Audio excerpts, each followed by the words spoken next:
If you are a discerning car enthusiast, then probably you would have no problem figuring out that this car has had a few changes. But if not so, then you will have to take a close look at this one. But the fact is that this is indeed the new Polo which Volkswagen recently launched.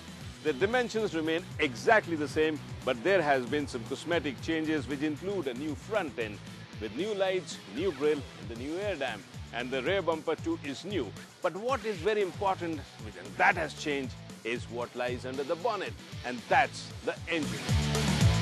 What really turns me on in a car is a bigger engine and more power, and if you happen to be like me, then this new engine here in the Polo is sure to turn you on too, because this engine here has just got bigger. This is a 1.5-litre turbo diesel unit which obviously churns out much more power, and not only that, I am told she's equally fuel efficient. So this seems like a very potent combination. Now it's my turn to jump in behind the wheel and see how she really drives. The changes in this new Polo might not have been very drastic, but it has still added to the car and given it a fresh look. More so with new shades of paint which make it stand out. The main strength of the Polo had always been that it's a rather well-made car and offers enough space with quality interiors. And that really hasn't changed in this new Polo either. Step inside the Polo and you're hard put to find what really has changed. Because honestly, there hasn't been too many changes. The product brochure told me that the upholstery is new, and so it is, and it looks quite good too. And there's a touch of silver garnishing around the center console, which also looks good. But what I really like is the new steering wheel. It has got nice multifunction buttons on it, and it's flat bottom, which adds a nice sporty touch. Although the interiors almost remain untouched as far as changes go, but what it offers in the top trim is sufficient for everyday use. It comes with an adjustable steering wheel, comfortable seats with lumbar support, a 2-DIN stereo system which can be paired with your phone for Bluetooth and voice prompts. But mind you, the sound system is not offered on the base model, which is strange because a car priced in this bracket should be offered with one. But overall, the interiors are well made and pleasant to the eye. But where I feel that the product planners have really gone napping is in little things. For example, the outside rear view mirror here is not retractable. If you want to retract it, you have to do it manually. And that's not really nice considering the fact that these are the first casualties in our bang-bang city traffic. Second thing is this bottle holder here. In the door pocket is just not deep enough to hold a 1-litre bottle. India is a hot country and we do drink a lot of water, but there is no place to keep this 1-litre bottle. Every time you accelerate the car or you brake hard, the bottle comes tumbling out. And what really gets my goat is this. This window here doesn't have an anti-pinch feature, which means that accidentally you can get your hand or your finger trapped in there. And that's a safety flaw in a car, which is otherwise built very well for safety. As soon as you start driving this car, you realize what a big difference this bigger engine has made to this drivability of the Polo. This is a 4-cylinder turbocharged unit which churns out about 90 brake horsepower and 230 Nm of torque. And as compared to the old one, which was 1.2, churned out about 180 Nm of torque and a miserly 75 brake horsepower, this is a car which is a pleasure to drive.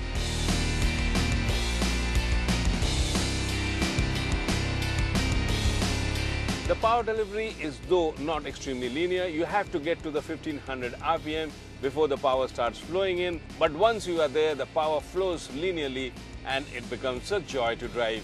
Add to this a fuel efficiency figure of over 20 kilometers to a litre according to ARI figures, and considering that this is a diesel engine, this will be a really economical car to drive on an everyday basis.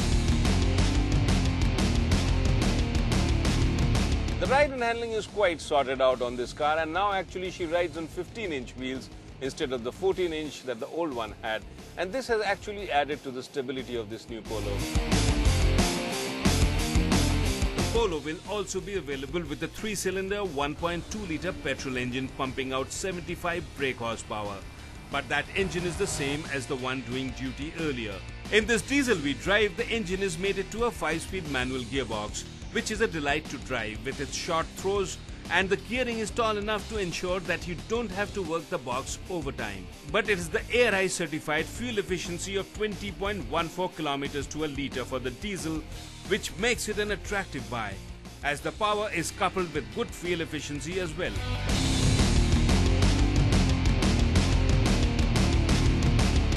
One of the reasons why I like the Polo so much is the fact that it's really high on safety. Even the base model comes with dual airbags. The one above comes with dual airbags and ABS. And the top trim that I'm driving here comes with ABS, 2 airbags and traction control as well. And this, I think, is a big plus for owning a Polo. Today, with the roads getting somewhat better, the cars getting faster, owning a car which is high on safety sounds like a good idea to me. The Volkswagen Polo is the only compact car selling in India which comes with a 4-star NCAP safety rating. And it is in this crucial area of safety where most of the manufacturers operating in India have been found lacking. And this obviously is a big plus for both the Volkswagen brand as well as the Polo. So how does the new Polo stack up? Well, in my opinion, the styling changes have made the car a lot more appealing and upmarket. And I think it's done a lot of good to this car. But at the same time, what I would have liked to see is a few more changes, especially to the inside, and addition of some essential features like parking cameras. But the most important thing is that the engine has got bigger and more powerful, and this has made the car a whole lot more drivable. The Polo has always been a very practical compact hatch with plenty of space, both for passengers as well as boot. And if you're looking for safety, as I normally do in my cars, then look no further, because this is one car which is the safest with dual airbags in the front. The prices for this new Polo starts from Rs 4.99 lakhs for the base petrol variant, while as for the diesel, the base starts at Rs 6.27 lakhs and goes up to Rs 7.37 lakhs for the top Polo TDI variant.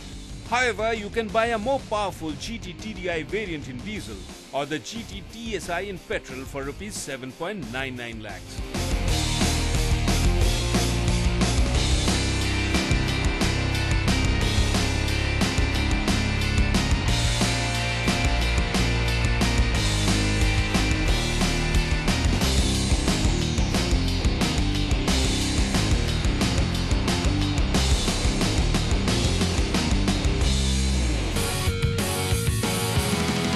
I'm here once again at the Curry Motor Speedway in Coimbatore for the second round of the JK Tyre Championship.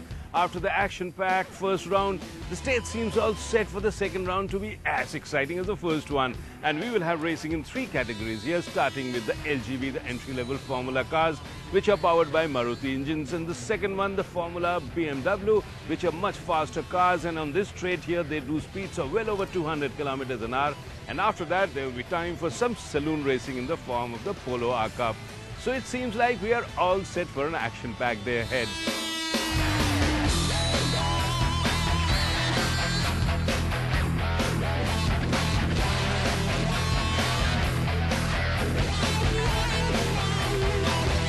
We are about to see the start of the LGB Formula car race, and lined up behind me are the cars sitting on the grid. This is the smallest category of racing that's taking place here, but these are actually the cars where many youngsters get their first taste of racing. They're powered by a 1.3-litre engine which is supplied by Maruti, and the cars, though compact and small, but yet they are quite fast and agile around corners and provide plenty of action.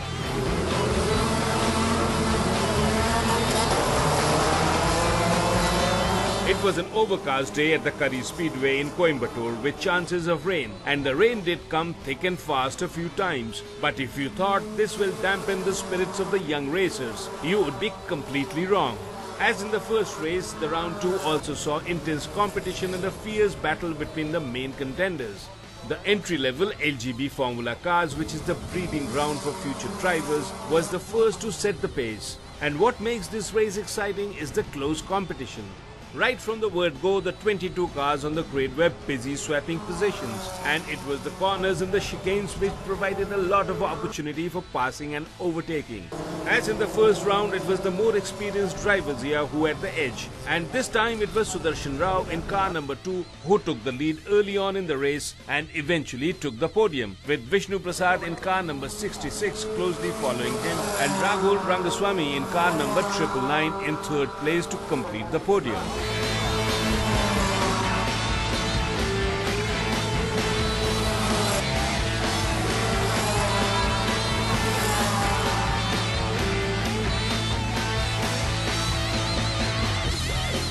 Well, the LGB Formula cars provided plenty of action on a wet track, but now it's time for the fastest race of the day. Lining up behind me are the Formula BMW cars. These are the quickest cars here and they easily do speeds of over 200 kilometers on the straight. And there's a surprise in here because sitting in the back of the grid are two very experienced young drivers from India, international drivers I must say, Arman Ibrahim and Aditya Patel. They're starting at the back of the grid. And let's see how they climb up the grid and compete with drivers. But mind you, the drivers who are driving these cars, they are young Indian lads, but they are experienced as well. So we expect plenty of action here.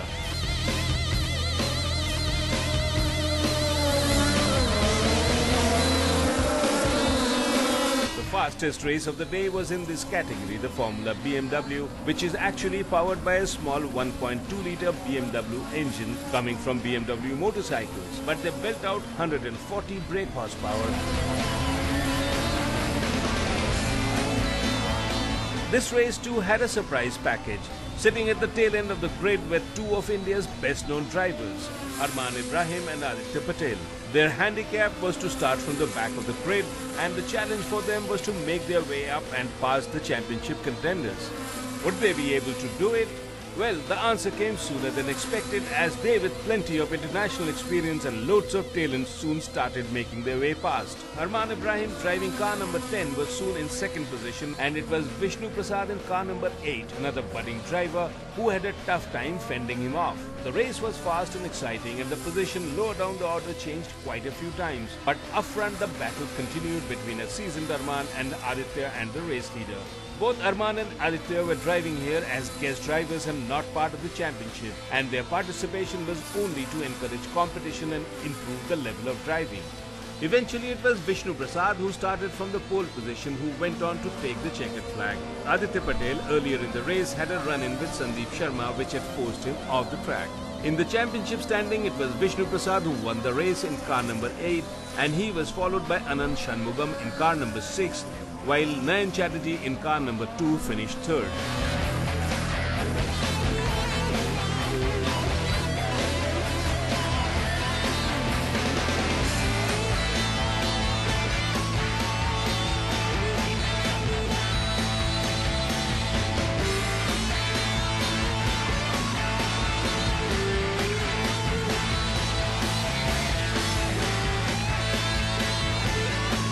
The most exciting race, however, came in the form of saloon cars. The Polo R Cup race is the one to watch out for if you are looking for a close battle. All the drivers are in the identical cars, and it is their skills that only separate them. If round 1 was hard fought, then the races in round 2 was equally spectacular, with new drivers now pushing hard. Although these cars are almost like the stock Polos, but they are quite nimble around the corners and fast on the straights.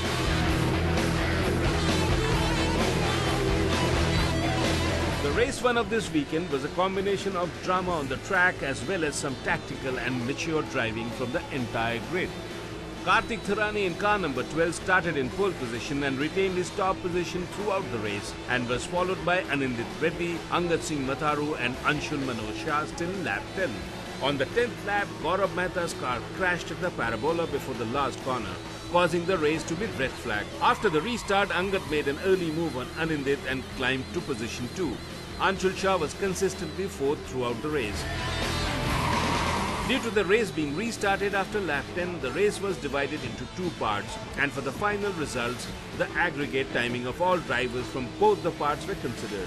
As a result of this, Anshul Manoj Shah in car number 14 climbed up to 2nd spot, followed by Karminder Pal Singh in car number 17 at the 3rd position, while it was Kartik Tharani in car number 12 who was the eventual winner.